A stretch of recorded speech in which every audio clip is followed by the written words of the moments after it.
Welcome to my new blog. নানা শটে তোমরা দেখে নিয়েছো আমরা দুদিনের জন্য ট্যুর করতে গেছিলাম। তোমাদের একটা সাজেস্ট করছি, যাদের বমির ধাত আছে তারা বাসে করে কোথাও ট্যুরে যেও না। যেহেতু আমি খেতে খুব ভালোবাসি, সবসময় যেন মনে হয় মুখে কিছু থাকুক, তো গোটা বাস জার্নিটা তার জন্য চিড়ে খেতে খেতে গিয়েছি আমি। এখন কিন্তু বাসটা কিন্তু গঙ্গার মাঝখানে আছে। এই জিনিসটাকে কি বলে আমি জানি না, যেটার উপর দিয়ে আর কি বড় বড় গাড়িগুলো নিয়ে এপার ওপার করা যায়।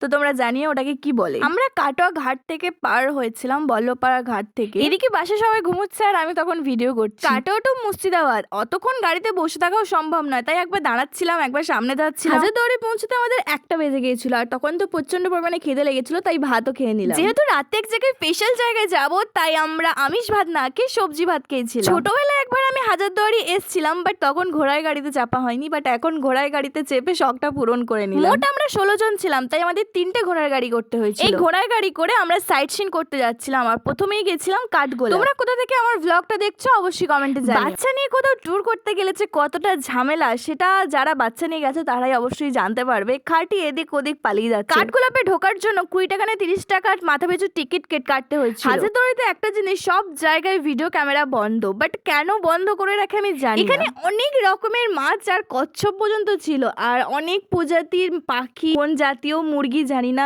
এদিকে কত মাছ। আর এই মাছগুলো তো অ্যাকোয়ারিয়ামে ছিল, কি সুন্দর লাগছিল দেখতে। আর এই যে এখানে উট, আমি ফার্স্ট টাইম উট দেখলাম, এখানে 2টো উট আছে। এই ফুলের পাহাড়টা দিয়ে বিকাল বেলায় ঝর্ণা ঝরে, বাট আমরা দেখতে পাইনি সেটা। এখানে একটা বসার জায়গাও ছিল, আর এখানে এত রকমের ফুল ছিল, মানে ডালিয়া থেকে শুরু করে গোলাপ, অনেক অনেক ধরনের ফুল ছিল, বাট এখানে ফুলগুলো সব হাত দেওয়া বারণ।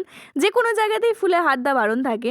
আর এই যে এই মন্দিরটা এত সুন্দর ছিল, বাট ভিতরে ক্যামেরা বন্ধ ছিল, তাই ভিতরের ঠাকুরটাকে দেখাতে পারিনি। এত সুন্দর ভেতরটা, এত ঠান্ডা, মনে হচ্ছে যেন আর বেরোবো না, এখানেই থেকে যাবো। তারপরে মন্দির থেকে বেরিয়ে আমরা সোজা চলে যাই আগেকার যুগে যে ঘোড়ার গাড়িগুলো ছিল সেটা দেখতে, আর এখানে পাশে একটা গাড়িও রাখা ছিল, সেটার ভিডিও করা হয়। মাঝখানে আমরা আরেক জায়গায় গিয়েছিলাম, কি জগৎ সেটের খাজানা নাই যাও কিছু একটা বলছিল, বাট ওখানে একদম ভিডিও বন্ধ ছিল, তাই কিছু দেখাতে পারিনি। একবার সোজা হাজারদুয়ারি চলে আসি, বাট হাজারদুয়ারির ভেতরে তো ক্যামেরা বন্ধ, তাই সামনে টুকুনে যেটুকুনি নিতে পেরেছি সেটুকুনি নিয়েছি। তো আমাদের হাজারদুয়ারি ব্লগ এখানেই শেষ।